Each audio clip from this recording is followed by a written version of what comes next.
So, welcome to the first of our Bible Busters sermons. So, over the next few weeks, we're going to look at three areas where the Bible has been, we think, wrongly used to justify exclusion, bigotry, discrimination, assault, and even murder. And somehow, I was given the first of these topics. Thanks, Andrew. And this week, we're looking at human sexuality, specifically homosexuality and combined with that, bisexuality, which is a subject that we could speak about for a lot longer than 10 minutes. Now, by one definition, I've been a Christian all my life, and I grew up with a mother who, for the majority of my life, had a female partner. But it was only in my early teens, when starting to understand my own sexuality, that I began looking at what the Bible really said about same-sex love. I never thought then that I'd be preaching on the subject, or speaking to people at pride events and other things like that. To really understand human sexuality as spoken about in the Bible, we have to look at many things, and not just the words in front of us. Among the most important are context and language. We need to remember that 1st century AD humans were very different to those of us now in the 21st century, and spoke very different languages to English. So, first, let's look at some background. The word homosexual is a compound word, which is two words put together. And the first is the Greek word homo, which means the same, and the second is the Latin word sexualis, meaning sexual connection, sexual attraction, or intercourse. It's a modern word for a modern understanding of sexual attraction. It was first used around 100 years ago, and first used in the Bible in 1946. But simply put, there is no word in biblical Greek or Hebrew that equates to our understanding of homosexuality. With that in mind, we can look at the history of the Christian Church, and we find that there is evidence that gay men particularly, and possibly also women, were not excluded from worship or even marriage. A book published in 1980 by John Boswell, a renowned historian and student of languages, reportedly up to 17 languages, spoke of Christian liturgies from the first millennium written specifically for same-sex couples. The book also detailed research into many prominent figures in the church, including the 7th century saints Sergius and Bacchus, who may have taken part in a Christian same-sex union or marriage, and Saint Paulinus, a 4th century bishop whose relationship with a Roman poet living in France was written about in strongly erotic terms. Already, things are beginning to look less clear, a word that is often used to describe the condemnation of homosexuality by the Bible. As we continue to look into the background of the topic, we find that history and historic culture understood both marriage and sexual attraction in very different ways. Marriage was often a business transaction, with unions being arranged by parents, but mostly fathers, in order to consolidate commercial partnerships, and sexual intercourse was frequently used to reinforce social and political power structures, with male slaves regularly used for pleasure by men married to women. These marriages rarely involved what we understand to be sexual attraction. Marriage contracts were negotiated based on political and financial power.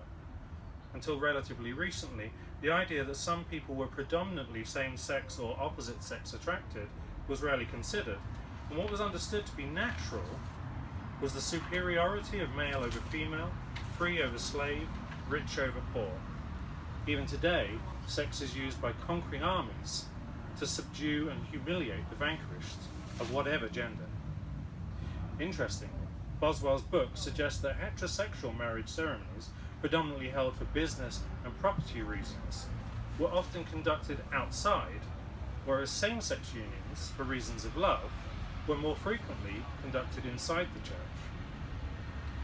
So let's move on to what are often referred to as the clobber verses.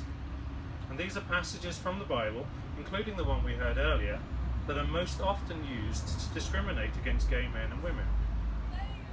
I would say that the two most common of those are passages from Leviticus and from Genesis. So we'll start with those. Firstly, what is Leviticus? Leviticus is a list of laws that were written primarily for the Levites, the tribe of Israelite priests, as a holiness code or covenant. The word toiba, which is translated as abomination, refers to behaviours prohibited or offensive in a particular context. There were specific rules of conduct aimed at the nation of Israel while they were living in the land of Palestine under the law of Moses. Clearly, not a situation Christians find themselves in today. And Paul and Jesus both said that these rules no longer applied. Indeed, there are many more that are ignored, including prohibitions against wearing mixed fabrics or eating pork. I'd be in trouble today because I've done both of those things. Secondly, the specific passages that are commonly used against gay people are written in the context of temple prostitution. Again, not something we commonly find in society today. A leading anti-gay scholar, so somebody for the other side, Dr. Robert Gagnon of Pittsburgh Theological Seminary, has stated that Leviticus 18:22 and 20:13 do not address gay relationships or marriage.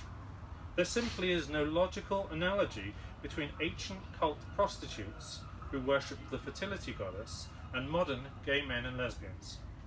Leviticus prohibits shrine prostitution, not homosexuality. The other most common passage used is the story of Sodom and Gomorrah in Genesis, and we read a proposed gang rape upon the angelic visitors by the whole town, a town that was probably at least 90% heterosexual by today's statistics, and townspeople that were offered Lot's daughters in exchange for the male visitors. Would a crowd of people who were exclusively gay be interested in two women?